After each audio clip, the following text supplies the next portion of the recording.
Tonton video ini sampai selesai agar Anda tidak gagal paham.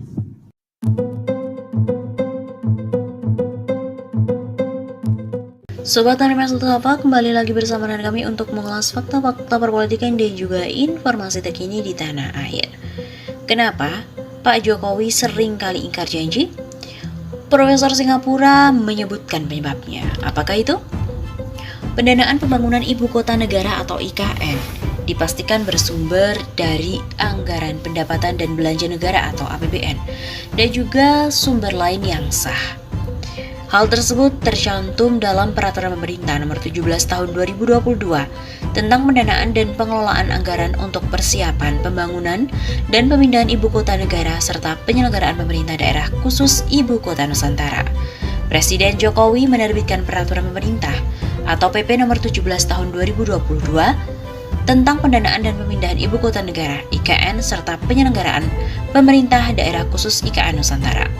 Dalam sebuah salinan yang diterima oleh redaksi CNBC Indonesia pada Kamis 5 Mei, pemerintah menyebutkan bahwa dana pembangunan IKN bersumber dari APBN dan sumber penerimaan lainnya yang sah sesuai peraturan perundang-undangan. Dulu, pembangunan IKN dijanjikan tidak membebani APBN.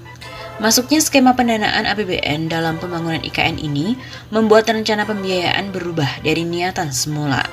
Soalnya, pada tahun 2019, Jokowi bahkan menjamin rencana pemindahan ibu kota tidak akan membebani uang negara. Saya sampaikan pada Menteri Keuangan bahwa agar tidak membebani APBN, akan kita cari skema khusus sehingga ibu kota jadi tapi APBN enggak terbebani. Ujar Jokowi sebagaimana tertulis dalam berita redaksi Kumparan pada Mei 6, 2019.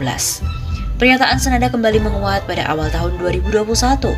Dalam pemberitaan tertanggal 9 Februari 2021, Kepala Bappenas Suharso Monoarfa memberikan sinyal kembali dilanjutkannya pembangunan IKN.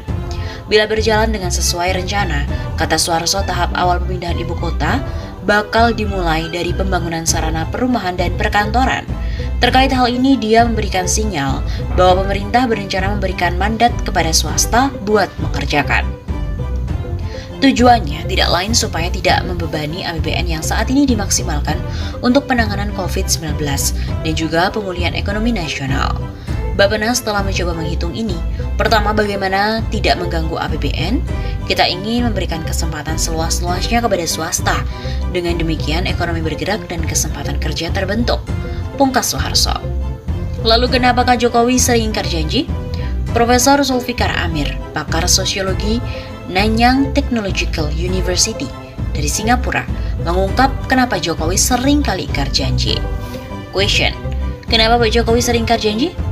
Answer: ada gap yang gede antara asumsi yang dipakai ketika bikin rencana dengan realita ketika eksekusi. Kenapa gap ini terjadi? Bisa karena 1. Planning tanpa data atau evidence. 2. Kapasitas teknokratik yang lemah. 3. Koordinasi yang buruk. 4. Pertimbangan politik yang bias. Demikian ungkap Profesor Zulfikar Amir melalui akun Twitter pribadinya @socialtalker pada Kamis 5 Mei. Profesor Zulfikar Amir lalu menjelaskan, 1. Planning tanpa data. Program dan proyek pembangunan dibuat berdasarkan fantasi dan angan-angan yang ingin dicapai. Parameternya sekadar kelihatan fisik, ada wujud material dan bisa dipamer, bukan berdasarkan pertimbangan apakah bermanfaat dan realistis. Kedua, kapasitas teknokratik yang lemah. Perencanaan dilakukan dengan basis teoretik dan juga metodologis yang kurang solid. Angka-angka yang dipakai dalam menjustifikasi perencanaan dan anggaran tidak tervalidasi dengan baik, dan proyeksi yang dilakukan kurang memenuhi kaidah ilmiah yang teruji. Ketiga, koordinasi yang buruk. Kepakaran yang mumpuni tersedia tetapi sumber daya teknokratik ini tidak termobilisasi dengan baik.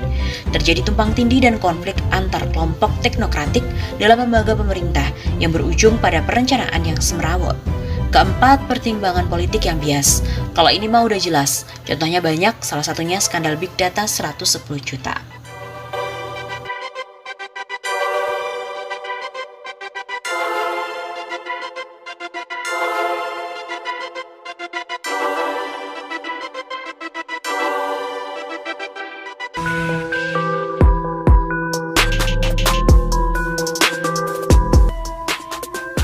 aktivis gugat Undang-Undang IKN ke MK, sebut pemindahan ibu kota ini bentuk tirani dari kekuasaan. Suara lantang mantan Ketua Umum PP Muhammadiyah Din Syamsuddin menggelegar singgung soal aset negara di Jakarta. Pasalnya, ibu kota negara Jakarta yang sudah ditetapkan pindah di Kalimantan Timur itu bernama Nusantara. Menurut Din Syamsuddin, tidak ada urgensi dalam pemindahan ibu kota negara ke Penajam Pasar Utara, Kalimantan Timur. Segera kita gugat Undang-Undang Ibu Kota Negara itu ke Mahkamah Konstitusi, kata Din pada hari Kamis 20 Januari. Menurutnya, di masa COVID-19 di mana negara lebih berkewajiban memenuhi kebutuhan dasar, yakni kesehatan dan ekonomi rakyatnya, daripada memindahkan ibu kota negara baru. Dengan lilitan utang yang terus menggunung, keputusan memindahkan ibu kota adalah kebijakan yang tidak bijak. Din Syamsuddin juga sangat menyesalkan jika demi keputusan memindahkan ibu kota hingga menjual aset negara di Jakarta. Lebih dari itu, deklarator Koalisi Aksi Menyelamatkan Indonesia atau KAMI itu juga mengkhawatirkan kondisi lingkungan hidup yang terancam merusak demi keuntungan kaum oligarki. Pemindahan ibu kota negara adalah bentuk tirani kekuasaan yang harus ditolak. Begitu ucap Din Syamsuddin. Mantan Ketua PP Muhammadiyah, Profesor Din Syamsuddin akan melakukan langkah nyata dalam menolak pemindahan ibu kota, yakni dengan mengajukan gugatan Undang-Undang Ibu Kota Negara ke Mahkamah Konstitusi. Din Syamsuddin menilai pemindahan IKN di masa pandemi tidak memiliki urgensi apapun. Merespon upaya hukum yang dilakukan Din Syamsuddin direspon oleh pengamat hukum Universitas Al-Azhar Indonesia, Suparji Ahmad. Menurut Suparji, apa yang dilakukan mantan Ketua Dewan Pertimbangan MUI itu adalah hal yang biasa dalam negara demokratis. Kata Suparji, siapapun yang merasa dirugikan bisa menyalurkan hak konstitusionalnya melalui Mahkamah Konstitusi. Pihak yang merasa dirugikan hak konstitusionalnya atas suatu undang-undang pada dasarnya dapat menguji konstitusionalitas undang-undang itu kepada MK. Demikian kata Suparji. Dijelaskan Suparji, dengan digugat ke MK, Undang-Undang IKN dapat diuji dari aspek formil maupun material.